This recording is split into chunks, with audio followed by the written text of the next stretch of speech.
Good morning, everybody. It's Hammer. Today is Thursday, February 1st, 2024. I, of course, am with Originator Success. Here with your daily Rate Lock update, your conversation, the only place on the web where you guys get to be a part of the conversation.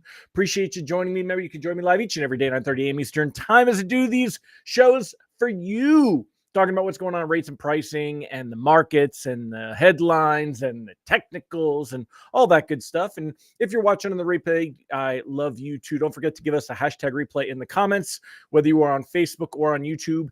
That matters. Tell us the algorithm that you're paying attention. Lets me know how many people are actually watching on the replay too, because the analytics always seem a little fuzzy to me. Anyway, don't forget to smash that like button, tag it, hello friend, share us in the group. If you're on YouTube, go ahead and subscribe, give us a thumbs up, all that good stuff. Remember, you can sign up for our written email lock advice to your inbox each and every day, www.ratelockadvice.com. In fact, let's go ahead and pop it up here with that cool QR code. Boom! There it is. Cool QR code. ratelockadvice.com. Sign up, get a free email to your inbox each and every day. We can also sign up for our text alerts. Can't beat them. You should join them. They're $7 a month. Definitely, everybody should have them. Check them out. $7 at www.ratetextalerts.com. Last but not least, check us out at originatorssuccess.com. Listen, it is 2024. You need to have a kick-ass online presence. You need to look like a rock star. People have to see you. We've got awesome websites that we provide you. We've got our reputation software, which is critical. Check us out at originatorssuccess.com. We'll show you all about all that cool stuff. So that said, let's say hi to the live folks here this morning and see who we've got here. Let me go ahead and take a peek. We got Mallory Fotiadis. Good morning, Mallory. We've got Ron Siegel, somebody on Facebook, but I don't know who it is. We got Mike Morano. Good morning, sir. Mortgage Mike, who is also a different one. Good morning on YouTube. Nicole Semrad. Good morning, my friend. Lisa Bollinger. Great to see you as well. Kenny Rivard. How are you, sir? Hope all is well in your world. All right. So that's it for the live folks. Brian Paul sneaking in. Roud here. Ready real estate team. Great to see y'all as well. And let's go ahead and dive into the good stuff. So mortgage-backed securities. If you look at MBS Live, this is, by the way, this is the funny stuff, right? When you look at MBS Live, it shows that we're down about 3 basis points on the day. The 5.5 coupon, which to me is the most relevant coupon, 100.42. You take a look at like MBS Highway, they're showing that we're up 9 basis points. It just shows you those kinds of differences. They're not huge. Don't get too wrapped up in this stuff. But the overall trend, take a look at this swoop. Swoop, there it is. Swoop, there it is. Let me pull this up. I'm also going to put me on the high side over here. Take a look here. Let me pop this in the way I want it, right? Come on, get up there. There it is. Okay. So take a look. Look at the swoop, right? We were down. And now we're swooping up. Swoop, there it is. Now, we have not really gone above right here. Recently, this was 100.67. Over here, we hit 100.55. Today, we are at 100.42. Now, it could continue to improve and get a little bit better, but it's not likely that we're going to see too much improvement. Now, look at this 10-year Treasury yield, though. 3.89. Let me make this a little smaller so we can kind of see this a little clearer. 3.89. That is well below. Look at this curve down. That is well below the 4s that we spent most of January in, which is a great, great sign. Remember, we had that convergence of the 200 and the 50-day moving average. And I told you that these technicals were not going to be a big factor right now, because it was really all about the fundamentals. What happened with the Fed? What happens with the jobs data, economic data, things like that. So this has dropped down, and this is a great sign. I think we're going to spend some time down here. Right now, 3.89. I think it'll drop a little bit lower. What does that do on your rate sheets? What does all of this actually mean? This is where it matters. 6.75. Rate sheets today going to be better than what we've seen. A little bit better than yesterday, but a lot better than what we started at the beginning of the week. End of last week, beginning of this week, we were up close to 7. This is about a quarter point better. And it's likely that we'll hold on to that. Now, yesterday we had the Fed meeting at 2 p.m. Eastern time. Fed Chair Jerome Powell spoke at 2:30. As far as the Fed meeting went, there was one big change that they made in their statement about the fact that they are willing to look at cutting now, and that they've made a full pivot, basically. But let me see if I can get... No, I don't want that one. I don't want this one. Okay, so this is an article from Bloomberg. Fed's Powell cements the pivot but pushes back on the timing of the cuts. Powell says an interest rate cut in March is not likely. The FOMC needs to see more data to be convinced. So we have this January meeting that's behind us now. The next meeting is on March 20th. That means that we get tomorrow's non-farm payroll, job, wages, all that labor data. We're going to have a CPI report in the middle of February. March on the 1st, we're going to have another jobs report. I'll double check that it is the 1st and not the 8th, but we get the jobs report in March, another CPI report. Then we have the Fed meeting. So there are plenty of reports and data between now and then, and we could see things change. Right now, markets basically are letting Powell have his day in the sun. We went from, expecting a rate cut to now it's about 60% that believe we will see things stay the same, and about a 40% expectation that the Fed's still going to need to cut by March. This has plenty of time to improve. We've got about 7 weeks, 4 reports. We're going to see plenty of time. If we do start to see this improve, the expectation that the Fed would cut in March, rates will improve as we head through February and into March. The reality, though, we're not going to see rates move too much better. And this is a good thing. As much as we want to see more business, we've got to see this kind of come down easy. And believe it or not, this is actually good because it means minimal EPO damage, minimal buyback and early, commission clawbacks and all that stuff. EPO stands for early payoff.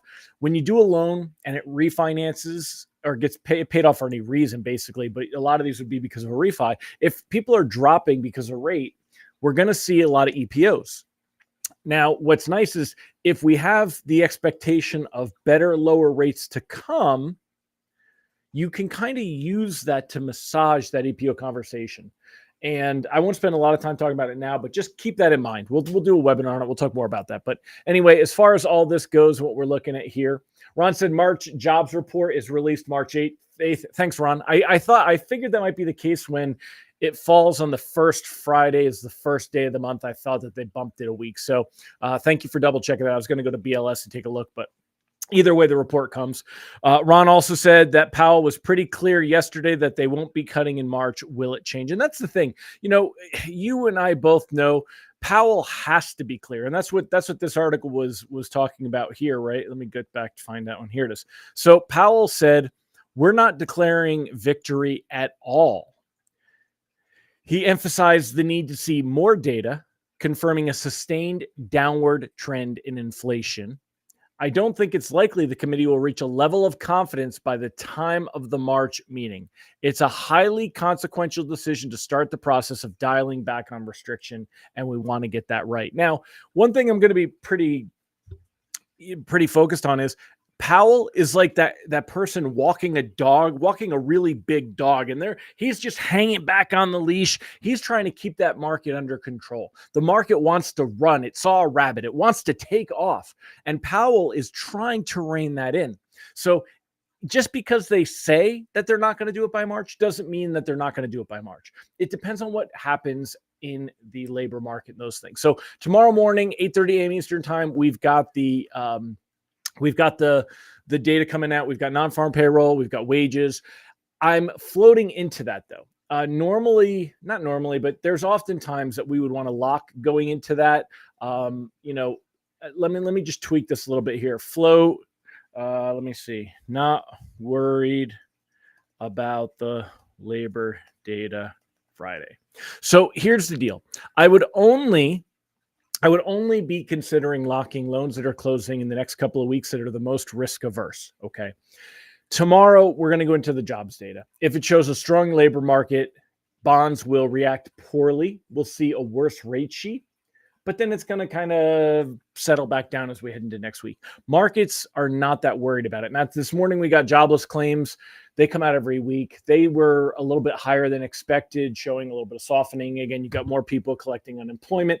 It's one jobless claim. We get them every single week. You're not going to see a big reaction. It has no bearing on what we get on the jobs data tomorrow either. Now, that jobs data tomorrow, though, if there's any signs of softening, and it doesn't even have to be just in the overall headline numbers, traders are going to look deeper on that. And that's what happened last month. Last month, we got the jobs data.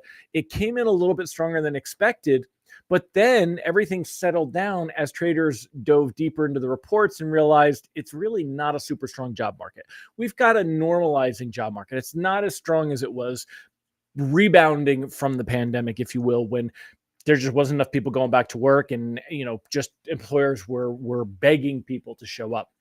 It's getting a little bit better now. So anyway, bottom line, as we come up to around 11 minutes, we want to continue to float, not worry about tomorrow's labor market data. Even if we get a negative report and rates are a little bit reactionary to that, they'll get better again as we head into next week. The overall idea where rates are going from here, they're holding solid and they're going to start to creep a little bit lower to go a little bit of time. Right now, it's a lock, according to markets, that we're going to see a Fed rate cut by May.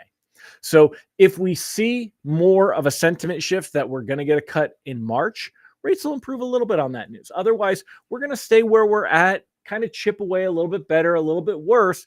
And there's nothing that's going to make us believe, oh my goodness, the Fed is not going to cut rates. One thing to be clear is previously the Fed was not letting go of the idea that they would still hike. Now they have totally let go of the idea that they would hike. So trying to find that one on here. It's in the 5 things to start the day. We can find it pretty clear. So traders still coming to terms with the Fed Reserve's latest policy announcement, which saw a central bank signal a willingness to cut rates, but appear to dash hopes of a move in March. By the way, I didn't even talk about what happened over at the European Central Bank because it wasn't, it's kind of not a huge deal here. Let me see. Hold on. I'll get to, all right, that's good enough. But it wasn't even the European Central Bank. Bank of England is what was this morning. So Bank of England, they came out and with theirs, they put rates under review, but they didn't cut anything. They didn't do anything extreme yet. Why is this not coming there? There we go. Okay. So Bank of England puts high rates under review, but treads carefully, blah, blah, blah. I don't know. I'm just kind of rambling at this point. All right, y'all. So bottom line is on the screen. I would float. Ron said Bloomberg article is very informative in the recap this morning. Yeah, they actually were, Ron. You're right. In case anyone else wants to look at what we're talking about here, we're talking specifically this one. Fed's Powell cements pivot, but pushes back on timing of cuts. We're not declaring a victory at all. We talked about it's a highly consequential decision to start the process. Market odds for a rate cut in March, which had risen above 50%. Remember, they were up to 75% at one point. Those have dropped way down. The messaging is pushing back against complacently assuming the FOMC will cut in March. And that's what the Fed is doing. Like I said, he's trying to rein in that dog that's trying to chase after a rabbit. They don't want to give too much on that. So, but overall, it's a great thing. So that's it for me, y'all. I am going to wrap it up. Thanks again for joining me. I'll see you tomorrow on Friday. Have a great one, my friends. Bye-bye.